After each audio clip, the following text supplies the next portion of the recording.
కీర్తనలు 145 అధ్యాయము 18 వచనము. తనకు మొరపెట్టు వారికందరికీ, తనకు నిజముగా మొరపెట్టు వారికందరికీ యెహోవా సమీపముగా ఉన్నాడు. నిజముగా మొరపెట్టుట అంటే నిజము కాని మొర కూడా ఉందన్నమాట. నిజముగా అంటే నిష్కపటముగా, కపటము లేకుండా మన హృదయములో ఏముందో దానినే మాట్లాడడం. హృదయమందు నిండియుండు దానిని బట్టి నోరు మాట్లాడును.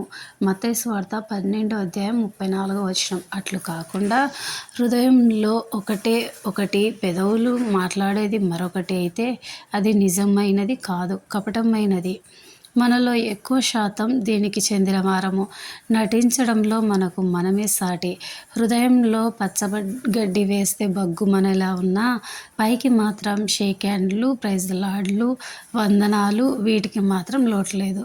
నటించి వేరే వాళ్ళను నమ్మించగలం, ఎందుకంటే మన హృదయంలో ఏముందో వారికి తెలియదు గనుక.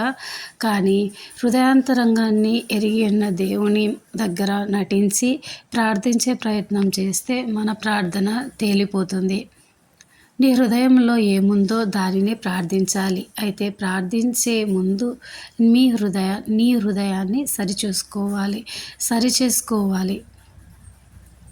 జీవమును ప్రేమించి మంచి దినములు చూడగోరువాడు చెడ్డదాన్ని పలుకకుండా తన నాలుకను కపటపు మాటలు చెప్పకుండా తన పెదవులను కాచుకొనవలెను.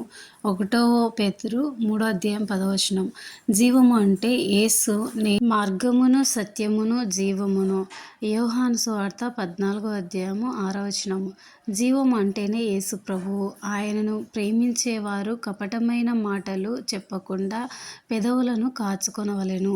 కపటమైన మాటలతో చేయు ప్రార్థన దేవుడు అంగీకరించడు. మన ప్రార్థన దేవుడు అంగీకరించి ప్రతిఫలమియ్యాలి అంటే కపటమైన మాటలు కాకుండా ఆయనను నింపుకున్న హృదయం నుండి రావాలి.